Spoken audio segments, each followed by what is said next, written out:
Hey everyone, welcome back to Mindful English. I'm Sarah, and I'm sitting here with Liam. Hey guys, it is so good to be back here with you all. If you've been hanging out with us for the last few episodes, you know we've been talking a lot about daily routines.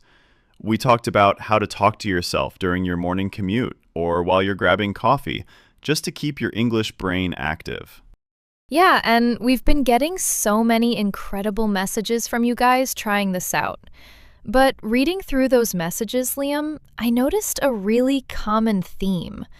A struggle that almost everyone is dealing with. People know what they want to do. They have the vocabulary, they bought the right books, they have their schedule beautifully planned out on their calendar. But when the actual moment comes to sit down and do it, they just freeze. Right. You look at the book, or you look at your running shoes by the door, and you just think, I am so tired. I'm just not motivated today. I'll feel better tomorrow, so I'll do it then. And I completely relate to that. I feel that exact same heavy feeling all the time. But Sarah, I was thinking about this the other day, and I realized we need to have a really honest conversation about why we do this to ourselves. Because I feel like we've all bought into this massive illusion about motivation. The illusion of motivation. Tell me more about that. Well, we look at people who are incredibly consistent. Someone who speaks another language fluently, or someone who is super fit, or a writer who publishes a book every year. And we assume they have this magical secret. We think they wake up every single morning just bursting with excitement to do the hard work. We tell ourselves, oh, they just have more willpower than I do. They're just wired differently. Right. We think motivation is a personality trait. Like you either have it or you don't. Exactly. But if you really talk to those people, or if you look at how human habits actually work, that is completely false. Waiting for motivation is actually the easiest way to fail at something. Because motivation is just a feeling, and feelings are so unpredictable. Your motivation can completely disappear just because it's raining outside, or because someone sent you an annoying email at work, or even because you didn't sleep well last night. If you tie your daily habits to how you feel in the moment, you're basically building a house on sand. The minute the weather changes, it's going to collapse. It really is. So, if motivation isn't the answer, what is? Everyone always throws around the word discipline. But honestly, even that word stresses me out a little bit. When people hear discipline, they picture a military boot camp. They think it means being harsh with yourself, grinding through the pain, and fighting your own laziness every single second of the day. Yeah, it sounds exhausting. You picture someone just yelling at themselves in the mirror. Exactly. But real, sustainable discipline doesn't look like that at all.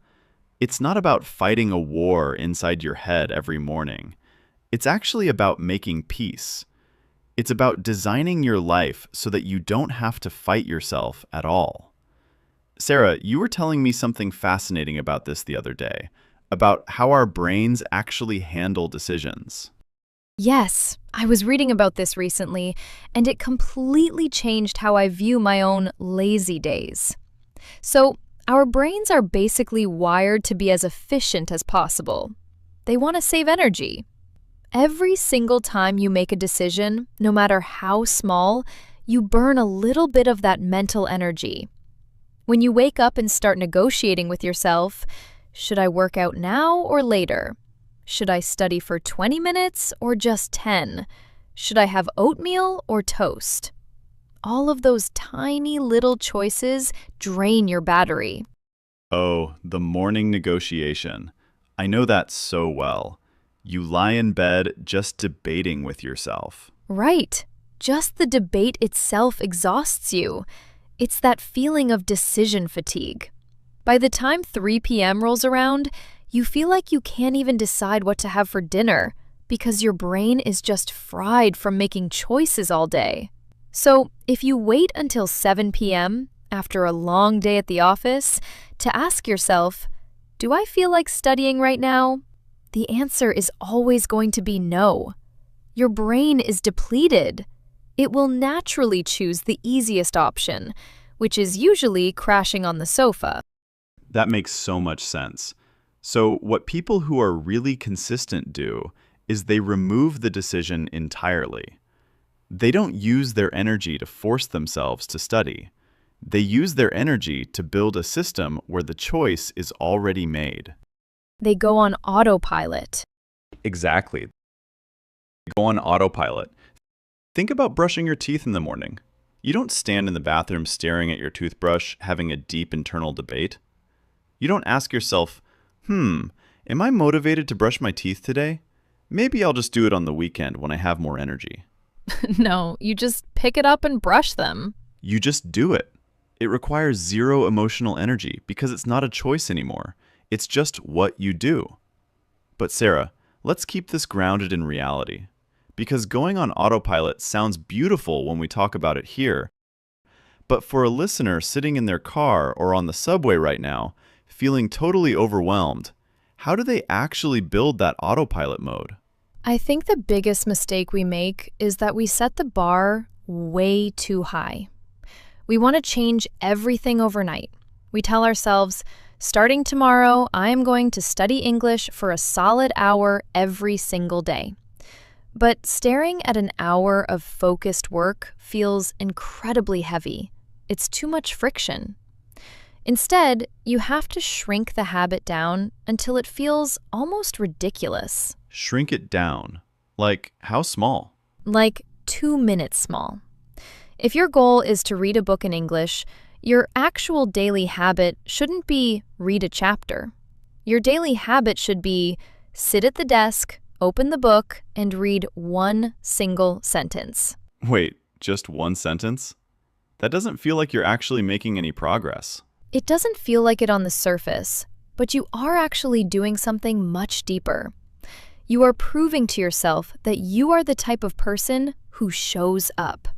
The hardest part of any hard task is just the friction of starting. It's that awful transition from sitting on the couch to sitting at the desk. By telling yourself, I only have to read one sentence, you completely remove the fear. You trick your brain into crossing that starting line. And here is the beautiful thing about human momentum. Once you are sitting there and the book is open and you read that one sentence, you are already in motion. Most of the time, you're not going to just slam the book shut and walk away. You're going to keep reading. That is so true. It's like going for a run. Getting your shoes on and stepping out the front door is honestly 90% of the battle. Once you are outside breathing the cold air, you're not going to turn around and go back to bed. You're already doing it. Exactly. But Liam, even if we start small, there is another huge trap that catches people. And this is something I have to constantly remind myself about. It's how emotionally attached we get to our daily progress. Oh yeah, the emotional roller coaster. Let's talk about that. We live in a world where we expect immediate feedback. We want to order a package and get it the next morning. So if we study consistently for a week, we subconsciously expect to suddenly understand movies without subtitles. Or if we go to the gym for a month, we expect to look completely different in the mirror. And when those massive results don't happen quickly, we take it so personally. We really do. We let our emotions completely hijack our routine. One day you have a great study session and you feel like you are on top of the world. The next day you forget a really simple vocabulary word and suddenly you feel like a failure. You think, what is the point of all this effort? Sarah, I really believe this is the quiet secret of people who achieve long-term growth. You have to learn how to detach your emotions from the daily outcome. That sounds so important. But how do you actually do that in real life? When you are feeling frustrated, how do you detach? I like to think about it like a really steady blue-collar job. Imagine someone whose job is building a brick wall. When they show up to work on a Tuesday morning, they don't pick up a brick and think, wow, I feel so deeply inspired by this brick today. And they don't look at the next brick and think, ugh, this brick is so heavy. I feel so depressed. I'm just going to go home. They don't care about their feelings toward the brick. They just pick it up, put it in place, make sure it's straight, and move on to the next one. They just put in the reps. Put in the reps, just like at the gym. Exactly. You just show up and do the quiet, repetitive work without judging yourself. If you study for 10 minutes and it feels awful, and you feel like your brain is foggy and you didn't learn anything, that is completely fine. You showed up. You placed the brick for that day. You cannot let a bad Tuesday afternoon ruin your Wednesday and Thursday. You just take the emotion out of it and keep building the wall. You know, it almost sounds a bit cold to say, take the emotion out of it, but I actually think it is the most compassionate thing you can do for yourself. If you are constantly evaluating your performance every single day, judging whether you did a good job or a bad job, you are going to exhaust your soul. But if you just view it neutrally, if you just say, okay, today was rough, but I did it. Tomorrow is a new day. You save so much of that precious mental energy. Exactly. And Sarah, this brings us right back to the beginning of our conversation. This is exactly why you don't need to wait for motivation. Motivation tells you, I have to feel good to do this. But a mindful, grounded discipline tells you, it doesn't matter how I feel today. My feelings are valid, but they don't control my actions. I am just going to show up for 2 minutes, place one brick, and then go on with my life. And over time, those 2-minute blocks compound. Those boring, quiet, single bricks turn into a massive wall. And eventually, something amazing happens. Your identity shifts. You stop being someone who wants to be consistent, and you just become someone who is consistent. You don't need to fight yourself anymore, because the habit just becomes a part of who you are. It really is a beautiful shift.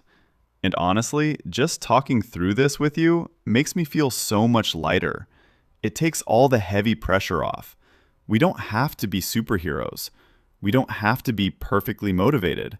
We just have to build a gentle little system and trust the process. Exactly. So, for anyone listening to us right now, I want you to just gently look at your own daily routines. Where are you burning too much energy trying to find motivation? Where are you riding that emotional roller coaster and judging yourself too harshly? How can you lower the bar for yourself tomorrow morning? How can you just take the emotion out of the task and show up for just 2 minutes? All right, before we officially wrap up for today, it's time for our mindful review. We talked about some really deep, reflective things today, Liam, but let's just notice a few natural, everyday phrases we used. Sometimes the best way to remember this mindset is just to borrow the language. Liam, what is one line from today's chat that you think someone could actually use in their own life this week? I really loved when we were talking about making our choices automatic. The phrase, I'm just going to go on autopilot. You know, you might be looking at a sink full of dirty dishes late at night, and you are so tired. You can just take a breath and say, all right, I'm just going to go on autopilot and get this over with. Yeah, it's such a great way to handle chores, or even at work. If you have to do data entry for 2 hours and it's incredibly boring, you might tell a coworker, hey, don't talk to me for a bit. I just need to go on autopilot. Exactly. It's a very normal, honest thing to say. I love that one. My pick is related to that feeling of frustration we talked about. When things aren't going your way and you're getting upset, The phrase was, I need to take the emotion out of it. Oh, that's such a grounding thing to say out loud. It really is. You know, you might get some harsh feedback from your boss on a project you worked really hard on. Instead of getting defensive or upset, you can step away, get a coffee, and tell yourself, okay, I need to take the emotion out of it, and just look at their notes. Right. Or even in a personal relationship. If you are having a tense conversation with a partner or a friend, you might just gently say, hey, let's try to take the emotion out of it for a second and just figure out the facts. It can really calm a situation down. Yeah, it's very mature. Do you have one more for us, Liam?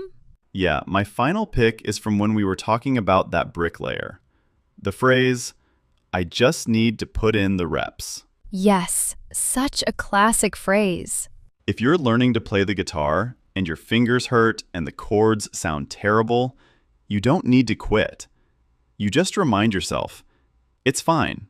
I just need to put in the reps. Or if you have a big presentation coming up and you're feeling nervous about speaking in front of people, you might tell a friend, I'm going to stand in my living room tonight and just put in the reps. Exactly. It just means showing up for the quiet work.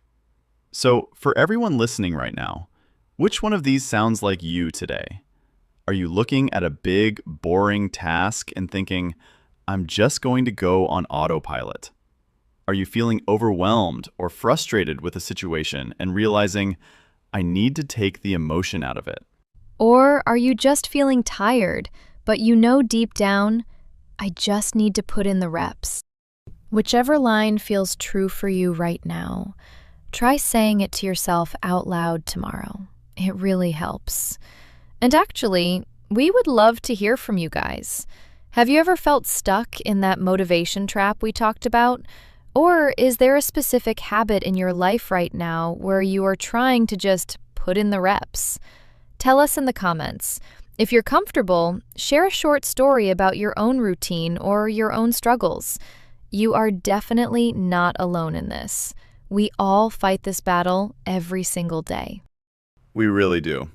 Thank you guys so much for spending your time with us, for reflecting with us, and for being part of this conversation. Have a wonderful rest of your week. Be gentle with yourselves, and we'll talk soon. See you next time, everyone. Bye. Isn't this view incredible? Yes, the sunset is magical. I could ride this train forever.